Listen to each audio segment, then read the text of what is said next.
Hello everyone. तो आज का वीडियो बहुत रिक्वेस्टेड था। रियल वेवी रफ हेयर पे डाइसन का रिज़ल्ट दिखाओ। तो ये लो, no filter, no pre straighten base, ये है मेरा असली हेयर टेक्सचर। मेरे हेयर वेवी हैं, थोड़े रफ है, ब्रेकेज विजिबल है, एंड्स थोड़े ड्राई हैं, और वेदर अगर थोड़ा ह्यूमिडिटी वाला होना तो बस फिर मैं लाइन मोड में चली जाती हूँ। मैं कोई सैलून प्रोफेशनल नहीं हूँ, मैं एक नॉर्मल लड़की हूँ जो बस चाहती है कि बाल मैनेजेबल हो जाए बिना रोज़ उनको फ्राई किए। तो आज मैं आपको दिखाने वाली हूँ अपना full demo and honest review. तो सबसे पहले रफ ड्राइंग। सबसे पहले इंपॉर्टेंट चीज़ है, ऑलवेज़ यूज़ हीट प्रोटेक्टेंट।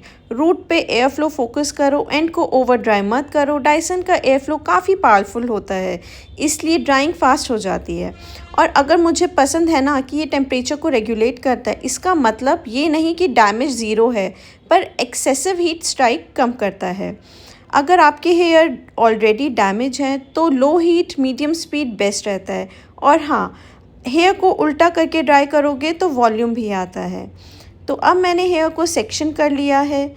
सच बताऊं, 50% स्टाइलिंग का रिज़ल्ट सेक्शनिंग पे ही डिपेंड करता है। जब मैं बिना सेक्शन किए करती थी तो रिज़ल्ट तो आता था, ऊपर से स्मूथ, नीचे से जंगल। So divide properly, bottom layer से स्टार्ट करो, क्लिप सिक्योर करो, वरना आधा टाइम तो फेस पे हेयर ही आता रहेगा, and it is quite frustrating.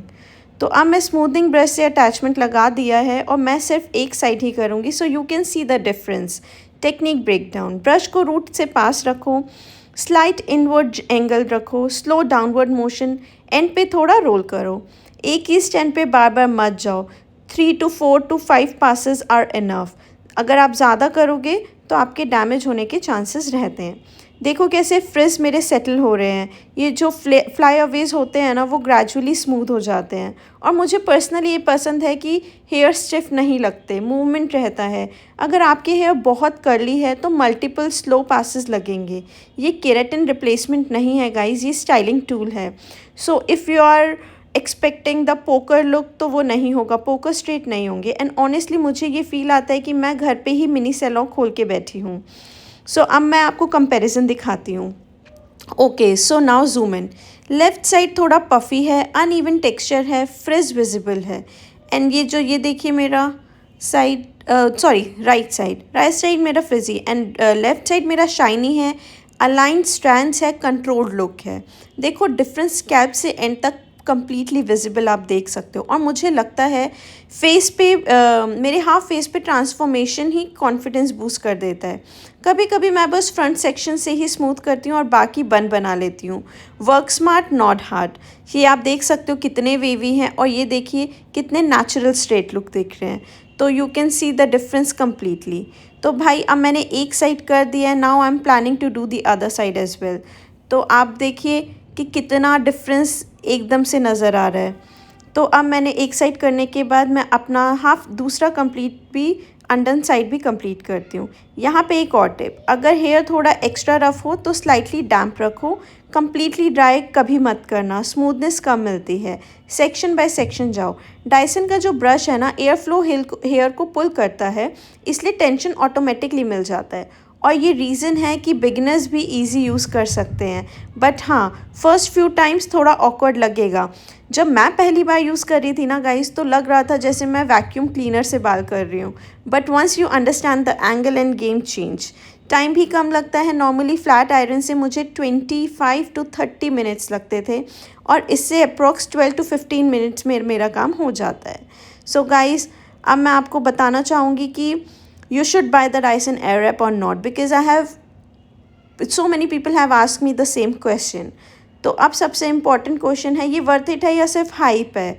तो फैक्ट्स बताती हूँ। फैक्ट्स है, इसमें मल्टीपल यूज़ टूल्स है, जो ड्राई करता है, स्मूथ करता है, कर्ल्स करता है, तो आपको सारे ऑप्शंस मिलेंगे। सेकेंड फैक्ट है, कंट्रोल्ड हीट टेक्नोलॉजी है, तो जो हेयर है वो आपके कम डैमेज होते हैं comparatively to the other tools.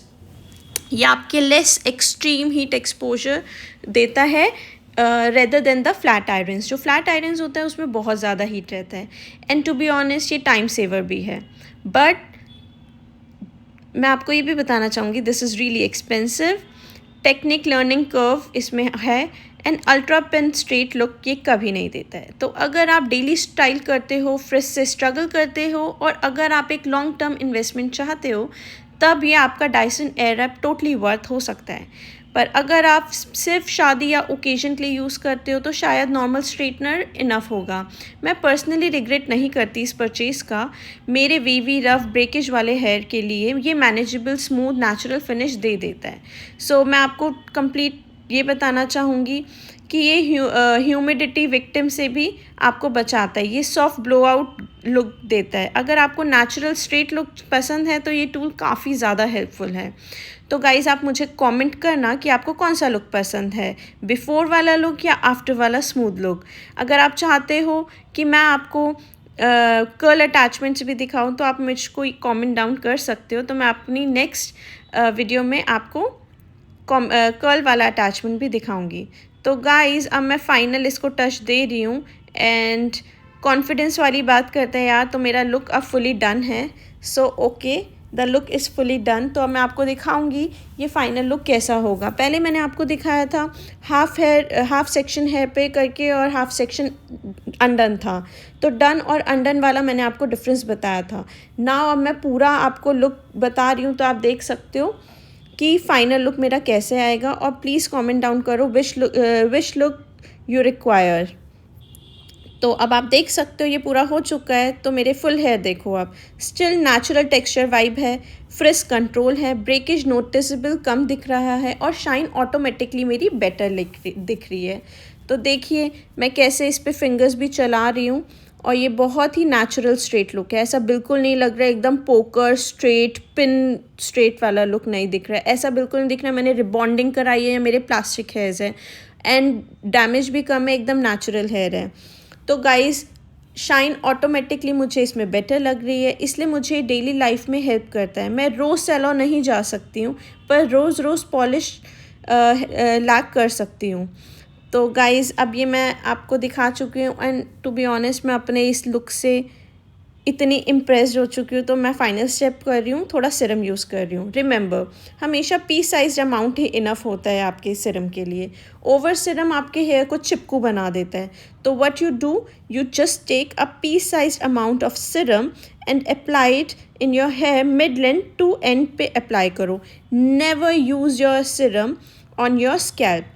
And मैं एक्स्ट्रा टिप देती हूँ, वीक में एक बार डीप कंडीशनिंग मास्क यूज़ करो। स्टाइल ट्यूब तभी बेस्ट रिजल्ट देते हैं जब आपका जो बेस है वो हेल्दी है। तो ये मैं लॉरियल का एब्सोल्यूट हेयर सीरम यूज़ कर रही हूँ।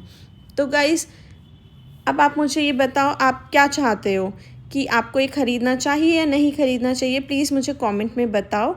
और अब मैं आपको फ़ाइनल लुक दिखाने वाली हूँ कि मेरा हेयर फाइनल सीरम लगाने के बाद कैसा लग रहा है। तो आप प्लीज़ मुझे बताना आपको कौन सा लुक पसंद आया है।